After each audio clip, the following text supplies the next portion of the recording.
Morning बच्चों, this is class 7th online video, this is chapter 6 और part second video बच्चों. तो we have provide you part first video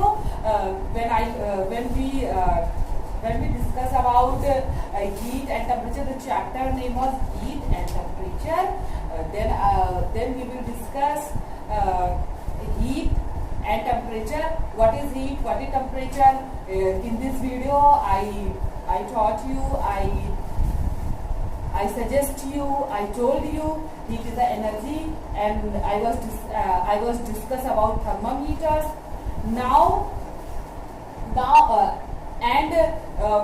We discuss about changing in Fahrenheit scale, in Celsius scale. I mean हमने Fahrenheit को Celsius में change करना और Celsius को kelvin में चेंज करना सीखा था, तो उसका डेरिवेशन बच गया था.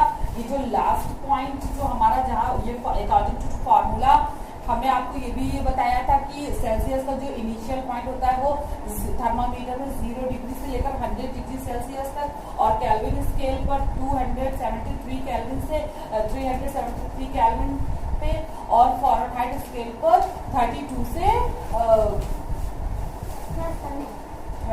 उसका जो लास्ट पॉइंट था वो 212 फ़ारेनहाइट तक मैंने आपको बताया था. और ये हमारा जो है थर्मामीटर के इनिशियल और एग्जिस्ट पॉइंट्स है. मींस उसका स्टार्टिंग पॉइंट मींस जहां से स्केल पर स्टार्ट होता है और वहां से लास्ट पॉइंट एंडिंग पॉइंट है.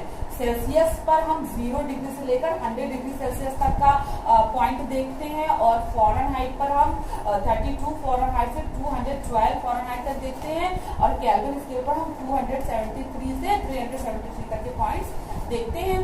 तो हमने इसको चेंज करना आपको लास्ट वीडियो में बताया था. नाउ अकॉर्डिंग टू फॉर्मूला हमने वो बच गया था, हमारा टाइम नहीं था, तो हम अकॉर्डिंग टू फॉर्मूला जो है अभी वो करेंगे. तो देखिए, सबसे पहले अगर हमारे पास कोई फ़ारेनहाइट में हमारे पास कोई टेम्परेचर है और उसको हमें अगर हमारे पास कोई सेल्सियस में टेम्परेचर है और उसको हमें फ़ारेनहाइट पे अगर चेंज करना हो तो हम कैसे करेंगे.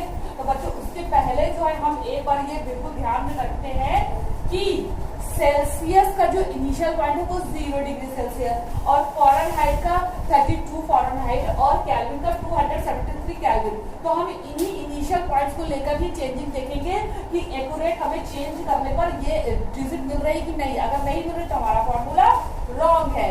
तो हम सबसे पहले अगर मान लीजिए हमें किसी भी सेल्सियस जिसको फ़ारेनहाइट में चेंज करना हो तो हम क्या करेंगे. हम मान लीजिए सेल्सियस का इनिशियल पॉइंट हम उठाते हैं, मान लीजिए हमें 0 डिग्री सेल्सियस को फ़ारेनहाइट में चेंज करना है, तो हम क्या करेंगे, हम इस फॉर्मूले को लगाएंगे.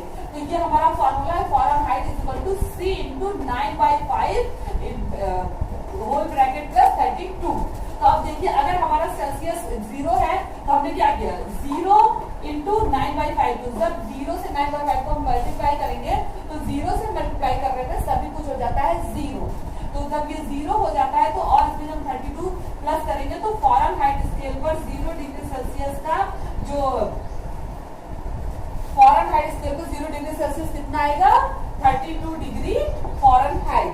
तो यानी कि हमारा जो है ये फॉर्मूला बिल्कुल सही है, क्योंकि फ़ारेनहाइट का स्टार्टिंग पॉइंट 32 फ़ारेनहाइट होता है और सेल्सियस का 0. तो 0 डिग्री सेल्सियस को हमने फ़ारेनहाइट में चेंज किया तो हमें 32 डिग्री आया. तो ये फॉर्मूला हमारा एकदम एक्यूरेट है. अब बच्चों, मान लीजिए कि आपके पास फ़ारेनहाइट दिया, हम उसको सेल्सियस में चेंज करेंगे, तो यही फॉर्मूला जो है हमारा चेंज हो जाएगा. तो देखिए, ये फॉर्मूला कैसे चेंज होगा. मान लीजिए हमारे पास फ़ारेनहाइट है ना, अगर हमें इसको सेल्सियस में चेंज करना है तो फॉर्मूला कुछ इस तरह से हो जाएगा. C इज इक्वल टू, देखिए यहाँ पे फ़ारेनहाइट है तो C यहाँ आ गया, तो फ़ारेनहाइट यहाँ आएगा बच्चों. तो जब फ़ारेनहाइट यहाँ आएगा तो ये फ़ारेनहाइट इंटू क्या हो जाएगा, ये 9/5 नहीं रह जाएगा, क्योंकि ये यहाँ पर डिवाइडेशन में है. तो जब डिवाइडेशन में ब्रैकेट की इधर चीजें आती है तो उसके प्लेसेस बदल जाते थे. ये कितना हो जाएगा, Celsius is equal to F into 5/9. ठीक है बच्चों, सॉरी, सेल्सियस इसको 9/5 था, तो अगर हम सेल्सियस को 9/5 इधर ले जाएंगे, ये पूरा इसको इधर ले जाएंगे तो चीजें चेंज हो जाएंगी. तो ये हमारा कितना हो जाएगा, F माइनस 32, क्योंकि अभी प्लस से माइनस में हो जाएगा, और इंटू 5/9 हो जाएगा, क्योंकि जब हम ब्रैकेट के इस तरफ लाते हैं तो प्लस माइनस हो जाता है और मल्टीप्लाई डिविजन हो जाता है। तो जब इस फॉर्मूले को हम ब्रैकेट इधर लाएंगे, यानी कि सेल्सियस को हम इधर लाएंगे, तो ये कैसे, ये इस तरह से कुछ हमारा फॉर्मूला आ जाएगा। जब ये इधर आएगा, ब्रैकेट के इधर आएगा, तो इसका मान कुछ इस तरह से सी यही रह जाएगा। और ये सब जब इधर आएंगे तो इसके जो हमारा 32 प्लस में था वो माइनस में हो गया, ठीक है। तो फ़ारेनहाइट माइनस में हो गया, इंटू हमारा जो है ये जो इंटू था, ये इसके जो प्लेसेस है, जो डिवीजन में था वो मल्टीप्लाई में चला, जो मल्टीप्लाई में था वो डिवीजन में आ जाए। तो हमारा कुछ फार्मूला इस तरह से हो जाएगा।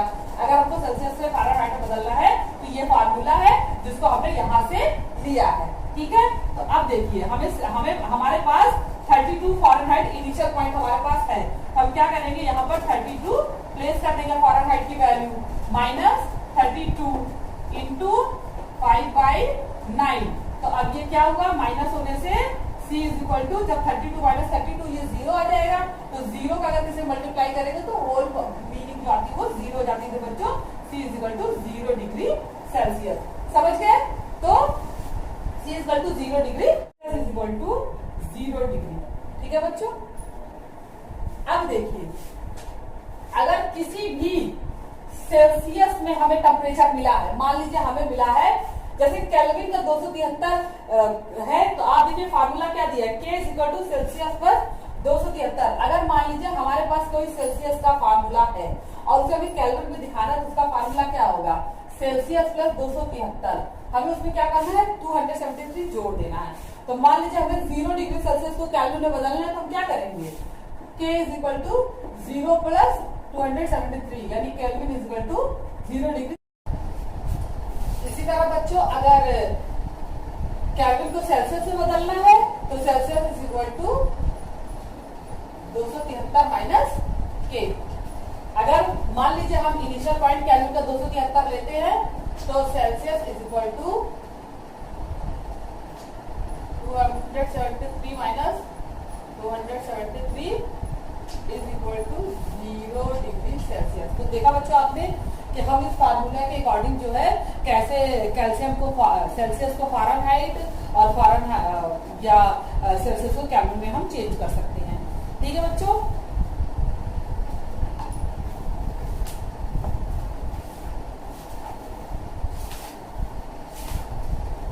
तो हमने जो है ये हमने अभी इसको पढ़ लिया और ये चेंज करना यहाँ तक हमने पिछले वीडियो में पढ़ लिया था। अब हम रिवाइज एंड रिकॉल जरा देखेंगे। तो देखिए, सबसे पहले है द डिग्री ऑफ हॉटनेस और coldness of object is called temperature. तो किसी भी वस्तु ऑब्जेक्ट की जो है हॉटनेस या कोल्डनेस की जो डिग्री उसे हम टेम्परेचर कहते हैं। तो ये बात बिल्कुल सही है, आप देख सकते हैं इस तरह से। Our sense of touch is Our sense of touch is reliable enough to determine the hotness and coldness of temperature. हम सेंस से किसी की हॉटनेस या टेम्परेचर को डिटरमाइन कर सकते हैं। तो बच्चे बात बिल्कुल करते हैं, क्योंकि हम बिना थर्मामीटर के किसी भी टेम्परेचर को डिटरमाइन नहीं कर सकते, तो इसे क्रॉस करेंगे। तीसरा, thermometer need not be handle with care as it is made of a hard substance. कि थर्मामीटर को हैंडल करने की ज्यादा केयर की जरूरत नहीं, क्योंकि ये हार्ड सब्सटेंस का बना है। तो ये बात बिल्कुल रहा, क्योंकि थर्मामीटर को हमें बहुत ज्यादा केयर से हैंडल करना पड़ता है, वरना वो टूट जाता है, नुकसान हो सकता है। चौथा, the unit of Celsius scale is Fahrenheit. जो सेल्सियस स्केल का जो यूनिट है वो डिग्री एफ है। तो बच्चों गलत है, क्योंकि सेल्सियस स्केल का जो यूनिट है वो है डिग्री सी, ठीक है। तो यहाँ पर रॉन्ग लगेगा। तो हमारा पहला राइट, दूसरा रॉन्ग, तीसरा रॉन्ग और फोर्थ भी wrong. The freezing point of water on the Fahrenheit scale is 45 degree Fahrenheit.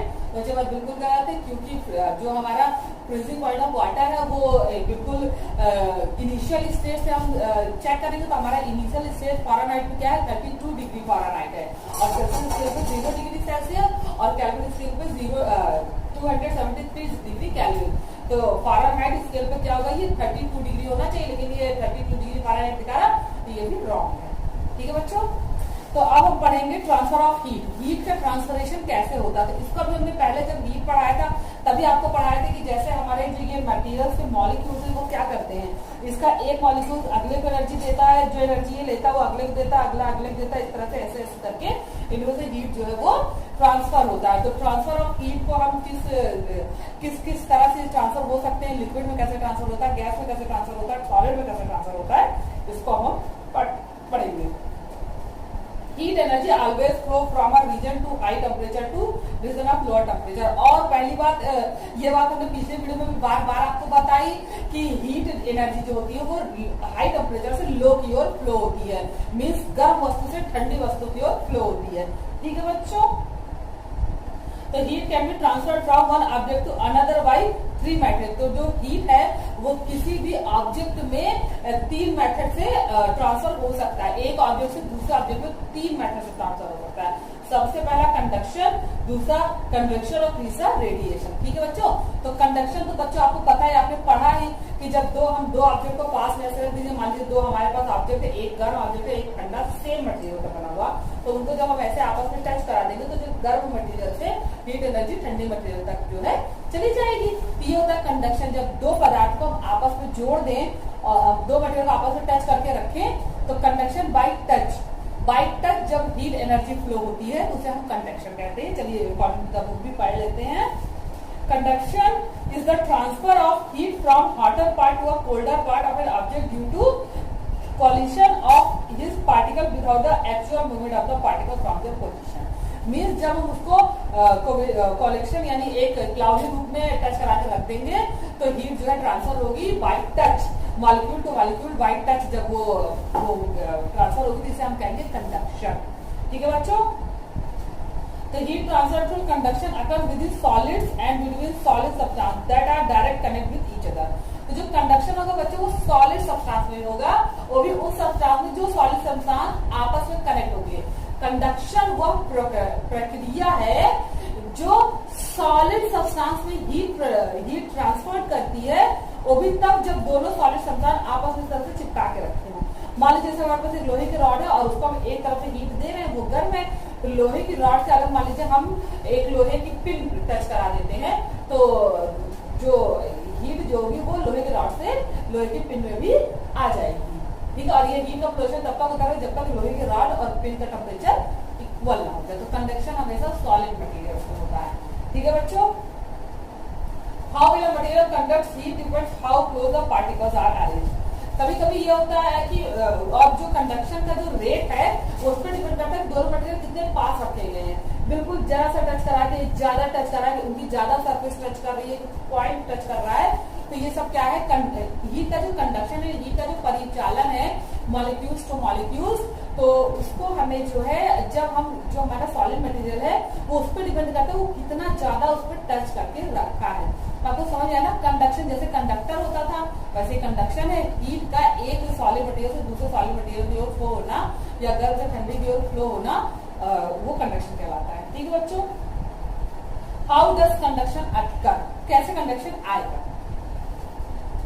We know that the particles can closely packed in solid। तो आपको पता है कंडक्शन कैसे आएगा, क्योंकि आपको पता है कि हमारे जो सॉलिड के पार्टिकल्स वो टाइटली क्लोज है, बिल्कुल एकदम अरेंज्ड है, इस तरह से टाइटली क्लोज्ड और अरेंज्ड है। ठीक, तो when a solid heated, the particles which are direct connect with the source of heat start vibrating faster। तो आपको पता ही है कि ये पीछे भी हम पढ़ चुके हैं कि जब हम एक सॉलिड को यहाँ से हीट करते हैं तो क्या होता है, उसमें वाइब्रेशन आने लगता है और वो हीट एनर्जी को मॉलिक्यूल से मॉलिक्यूल आगे पास करने लगता है। ठीक है, तो इस तरह से जैसे मान लीजिए हमने इस तरह को गर्म किया तो यहाँ से हीट पास होते होते तो पूरा ऊपरी सिरे तक आ जाता है। तो इस तरह से क्या है कंडक्शन होता है। कि उसके बाद जो दूसरा, मान लीजिए इसी सॉलिड के बगल हम दूसरा कोई एक सॉलिड उससे टच करा के रख दें तो क्या होगा, वो वाइब्रेशन बढ़ के उस दूसरे जो जिससे टच करा के रखे हैं उस सॉलिड के भी पार्टिकल्स में चला जाएगा। इस तरह से कंडक्शन एक पार्टिकल से दूसरे, एक सॉलिड से दूसरे सॉलिड में हो जाता है। ठीक है बच्चों, तो यही लिखा है, this fast vibrating particles collide with the neighbouring slow vibrating particles. तो जो वो पार्टिकल्स है वो वन बाय वन अगले पार्टिकल से जाके और हीट का कंडक्शन करते हैं। ठीक है बच्चों, the rate of conduction of heat is different and different solids. तो जो रेट कंडक्शन का जो रेट है वो डिफरेंट सॉलिड में डिफरेंट होता है। जैसे कि हम आयरन का अगर कोई रॉड है तो उसमें कंडक्शन अलग होगा और हमारा मान लीजिए कॉपर का रॉड है तो उसमें कंडक्शन अलग होगा। तो कंडक्शन जो है मटेरियल के मॉलिक्यूल्स के पार्टिकल्स से भी डिपेंड करता है।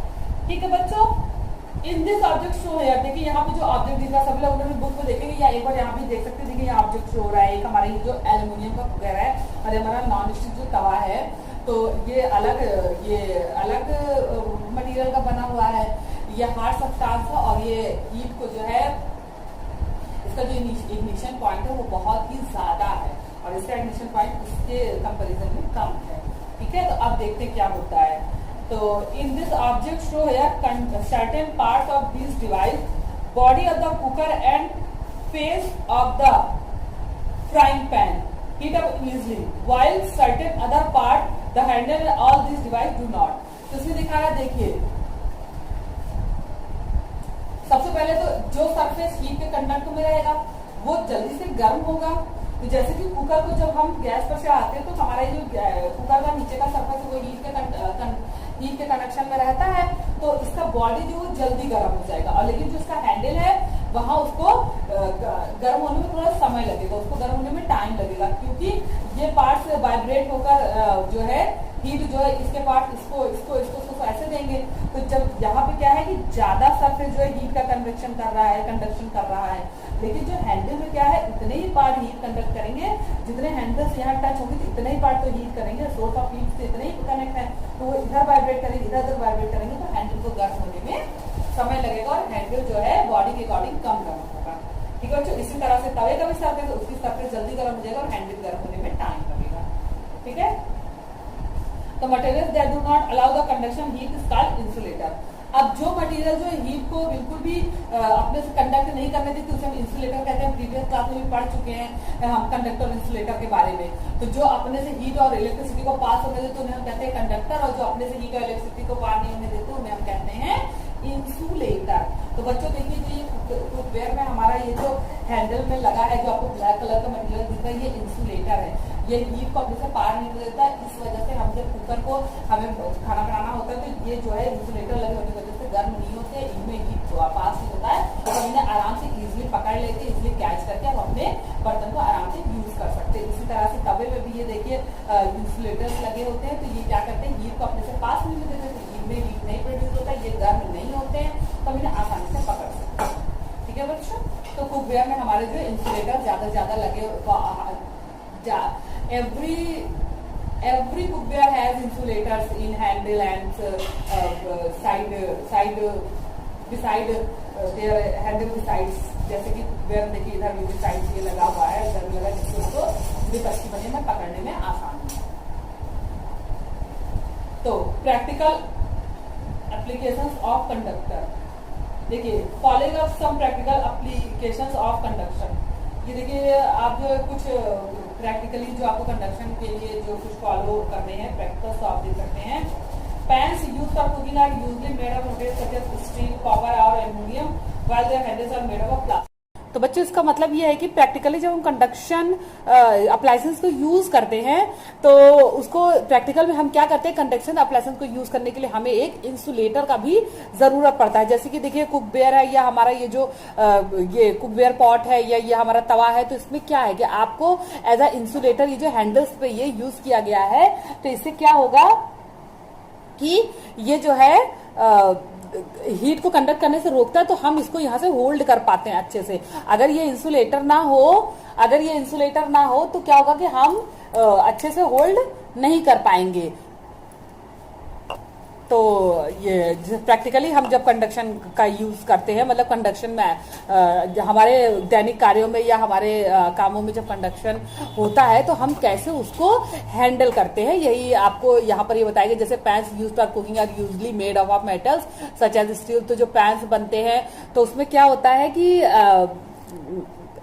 कंडक्टर मेटल्स लगे होते हैं, तो उसमें क्या हीट कंडक्ट करता है, तो उसमें एक इंसुलेटर लगा दिया जाता है जिससे कि हम उसको आसानी से होल्ड कर सके और हैंडल कर सके कुकवेयर्स को या जो भी हमारा पॉट है उसका हम उसको हैंडल कर सके। ठीक है बच्चों, अब हम पढ़ेंगे क्या, कन्वेक्शन। जैसे अभी हमने पीछे पढ़ा था कंडक्शन, उसमें क्या होता था कि बाय पार्टिकल्स जो है हीट जो है कंडक्ट करता था। ठीक, अब इसमें क्या है कन्वेक्शन। ये भी एक हीट जो है हीट का कंडक्शन ही है, लेकिन इसमें थोड़ा सा तरीका जो है वो डिफरेंस है। जैसे कि convection is the transfer of heat by the movement of particles. उसमें क्या था कि पार्टिकल्स मूव नहीं करते थे, कंडक्शन में हमारे जो पार्टिकल्स थे वो मूव नहीं करते थे। देखिए कंडक्शन में जो थे हमारे पार्टिकल्स क्या होते थे कि पार्टिकल्स स्टैंड थे, पार्टिकल स्टैंड थे। हमारा जो हीट या इलेक्ट्रिसिटी जो है वो मॉलिक्यूल्स बाय मॉलिक्यूल्स मूव करता था, ठीक।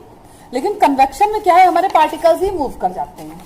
जैसे कि मान लीजिए हम पानी उबाल रहे हो, वाटर को हम उबाल रहे हो, तो क्या होगा कि वाटर को जब हम उबालेंगे तो क्या होगा कि ये देखिए जैसे मान लीजिए एक पॉट है, तो इसमें वाटर को हम बॉयल कर रहे हैं, तो उसमें जब हमने सरफेस के नीचे से हीट अगर हम करेंगे तो क्या होगा कि नीचे वाले पार्टिकल्स को हीट मिलेगा। तो आप एक बात ये जान लीजिए कि जो पार्टिकल्स को हीट मिलता है उनमें एनर्जी आएगी, तो वो क्या होंगे, वो बिकम लाइटर हो जाएंगे, हल्के हो जाएंगे और गर्म हो जाएंगे, एनर्जी कारण वो ऊपर चले जाएंगे। और जो ठंडे वाले हैवियर पार्टिकल्स होंगे वो नीचे आ जाएंगे। फिर वो जो नीचे पार्टिकल्स आए उनको हीट मिलेगा तो वो फिर ऊपर चले जाएंगे। इस तरह से क्या होगा, पार्टिकल से मूवमेंट से एक टाइम ऐसा आएगा कि पूरे जितने मॉलिक्यूल्स हैं वो उनको सबको एक जैसे एनर्जी मिल जाएगी, वो बिल्कुल उनका सबका टेम्परेचर एक हो जाएगा। तो इसी चीज को ये देखिए, यही जो मैंने अभी बताया इसी को यहाँ लिखा गया है। वेल लिक्विड्स और गैसेस आर हीटेड, जब लिक्विड और गैस को हीट किया जाता है तो आपको पता है कि सॉलिड के मॉलिक्यूल्स आपस में टाइटली बंधे होते हैं, लेकिन जो हमारे लिक्विड और गैसेस के मॉलिक्यूल्स हैं उनको बंधने के लिए जो भी अट्रैक्शन फोर्स है वो जो है लिक्विड में कम होता है और गैसेस में बिल्कुल कम होता है ना बच्चों। तो हम क्या करेंगे, जब हीटेड को मॉलिक्यूल्स जब हीटेड किए जाते हैं तो क्या राइज अप होंगे, एनर्जी लेकर ऊपर जाएंगे, ठीक है। तो बर्तन में जो नीचे वाले जो एनर्जी लेकर ऊपर मॉलिक्यूल्स चले जाएंगे तो ऊपर वाले नीचे आएंगे, ठीक है। तो इस तरह से क्या होगा, कोल्ड वाटर नीचे आता जाएगा और हॉट वाटर ऊपर जाता जाएगा। इस तरह से एक टाइम ऐसा आएगा करंट के कन्वेक्शन, तो ये क्या है कि करंट कन्वेक्ट हो रहा है, तो करंट के कन्वेक्शन से एक टाइम ऐसा आएगा कि पूरा जो है वूल वाटर जो है वो एक टेम्परेचर गेन कर लेगा, ठीक है बच्चों। तो अब देखिए, जस्ट वेट, हाँ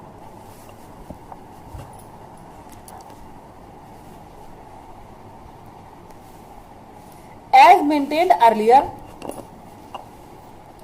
convection occur in gases।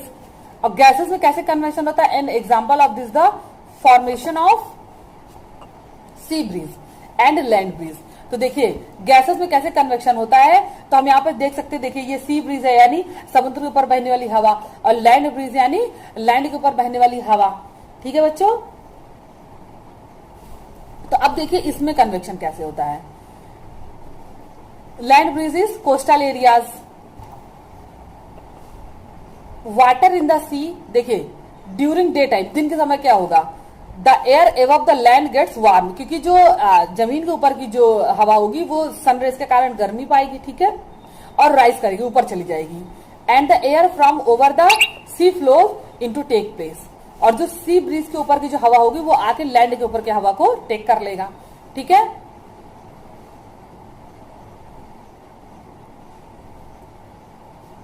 The sea flows into take its place, over the flows into take its place, this result in sea breeze, ठीक।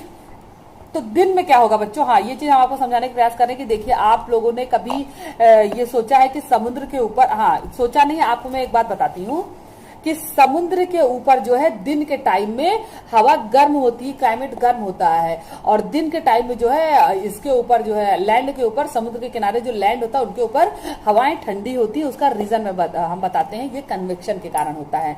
तो जैसा कि बेबी हमने इधर पढ़ा, जो लिखा था, तो उसमें क्या लिखा गया है कि डे टाइम में क्या होगा कि इसका जो हवा एयर होगा, एटमॉस्फेयर होगा, वो डे टाइम में सन रे से गर्म हो जाएगा, वार्म हो जाएगा। तो वार्म होगा तो ये क्या होगा, राइज अप हो जाएगा, ऊपर चला जाएगा, ठीक। और जो ये समुद्र के ऊपर की जो ठंडी हवा है उस टाइम डे टाइम में वो क्या करेगा, यहाँ की जगह ले लेगा, तो यहाँ पर ठंडक आ जाएगी और यहाँ की जो गर्म है वो समुद्री ब्रीज के ऊपर राइज अप होगी। वहीं रात में क्या होगा कि समुद्र के ऊपर जो है रात के टाइम में ठंडी हवा रहती है।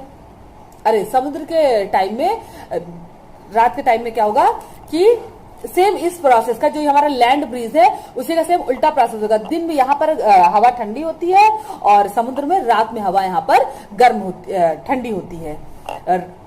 दिन में क्या होगा, जब गर्म हवा यहाँ हुई तो वो राइज अप हो गई, तो समुद्र की ठंडी हवा यहाँ आ गई और यहाँ पे गर्म हो गया, ठीक। तो गर्म हवा यहाँ पर आ गई। अब रात के समय में जो यहाँ की गर्म हवा है, इस टाइम यहाँ पे सनरेज नहीं रहेगा, तो यहाँ पर क्या होगा, इसके मॉलिक्यूल्स राइज अप नहीं होंगे, तो यहाँ क्या होगा कि यहाँ पर ठंडी हवा, गर्म हवा ही रह जाएगी, वो राइज अप नहीं होंगे, तो समुद्र के ऊपर जो है वो ठंडी हवा ही रहेगी, ठीक है। तो इसी चीज के at night the land cools down, रात में जो है जमीन की तरफ ठंडी हो जाएगी, फास्टर देन द वाटर, तो वाटर से जल्दी जमीन ठंडी हो जाएगी, तो यहाँ पे ठंडी हवाएं रहेंगी, तो ये जो है राइज अप नहीं होंगी, तो समुद्र के ऊपर जो है air above the sea is hotter, तो समुद्र के ऊपर जो वो एयर रहेगा वो जमीन से गर्म रहेगा, ठीक है। Then the air above the land, the air above the sea therefore rise up, तो रात के समय क्या होगा, क्योंकि यहाँ की हवा जो है वो जमीन की हवा से गर्म होगी, क्योंकि दिन में टाइम जो गर्म हवा आई है तो वो गर्म होगी और जमीन जो है जल्दी ठंडी होगी, तो वहां की हवा ठंडी रहेगी, तो यहाँ की गर्म होगी, तो ये राइज अप हो जाएगी, तो जमीन के ऊपर की जो ठंडी हवाएं हैं वो समुद्र के ऊपर को घेर लेंगे, तो समुद्र के ऊपर ठंडी हवा रहेगी और यहाँ पर वो गर्म हवा रहेगी, जो राइज होकर लैंड पे चली जाएगी और गर्म हवा रहेगी, ठीक है।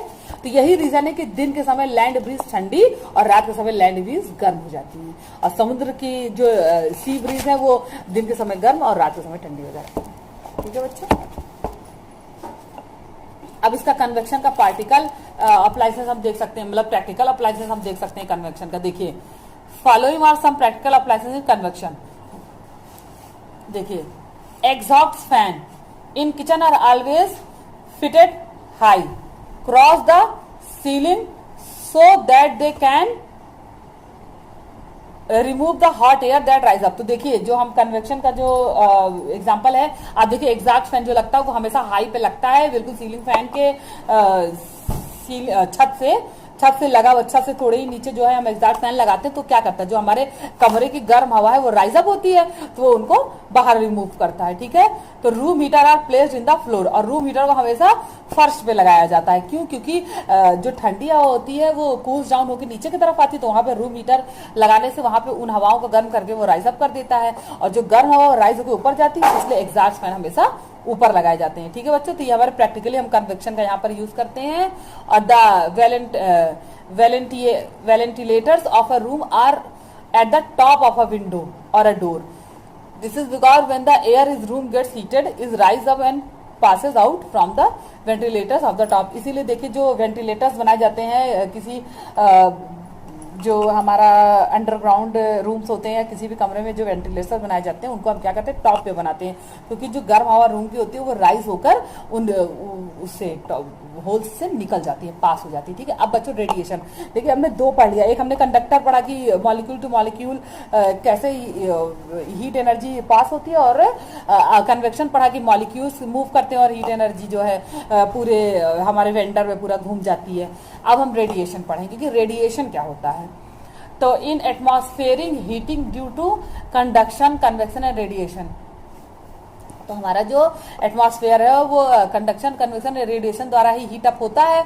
तो discuss the list of important points surrounding your answer. तो हमने ये आंसर दिया कि कंडक्शन, कन्वेक्शन और रेडिएशन से जो हीट अप होता है, तो अब हमें अपने आंसर को जस्टिफाई करना है। तो देखिए यहाँ पे क्या लिखा है, heat energy can travel in the form of waves. तो जो हीट की एनर्जी है वो क्या है, वेव्स के रूप में, तरंगों के रूप में चलती है। This waves do not need any medium to travel, और इन वेव्स को जो है किसी भी माध्यम की आवश्यकता नहीं है ट्रेवल के लिए, ठीक है बच्चों। तो the transfer of heat at form of rays और waves for which a medium is not required is called radiation. तो जो हीट जो है वो तरंगों के रूप में चलती है, उसके लिए उसको कोई माध्यम की आवश्यकता नहीं होती है।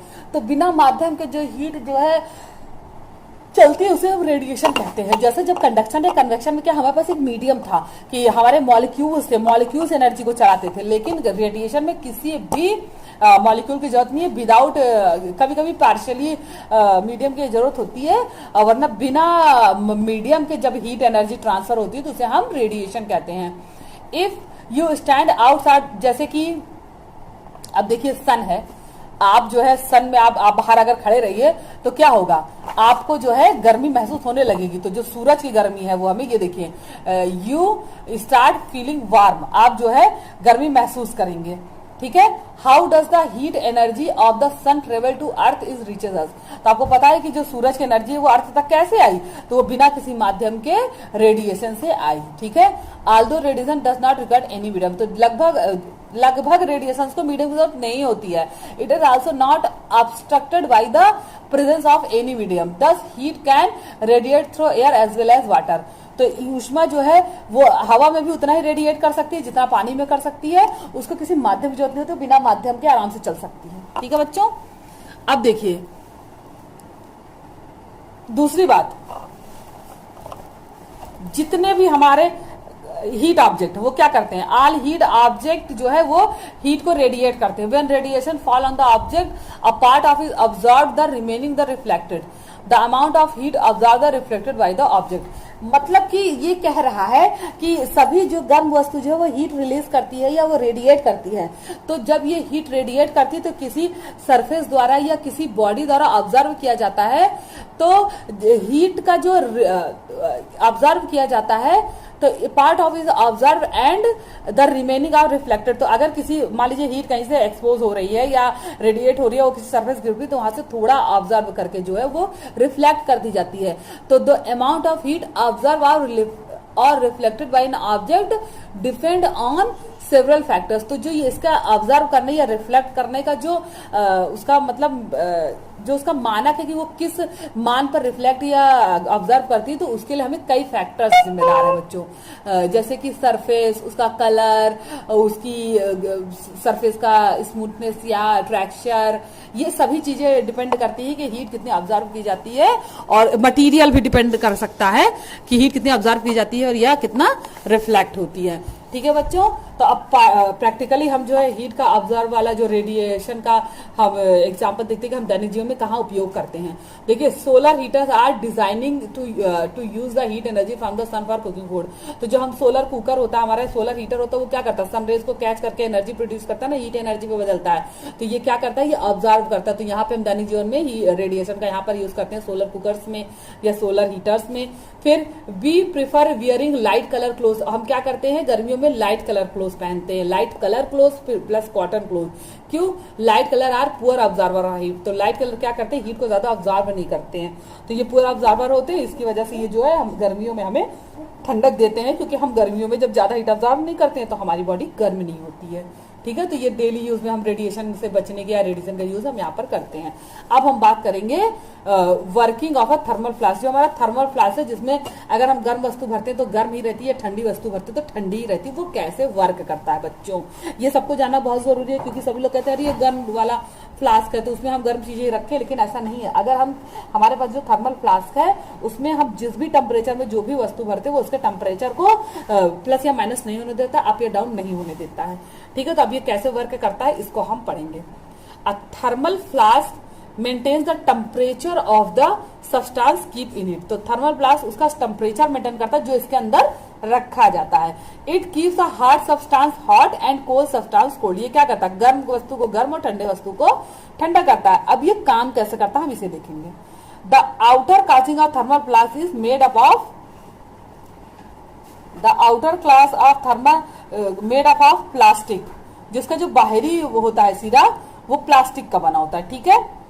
Plastic being a poor conductor of heat. तो प्लास्टिक क्या करता है, हीट को ना अपने से पार होने देता है, आने देता है, ना जाने देता है ना बच्चों।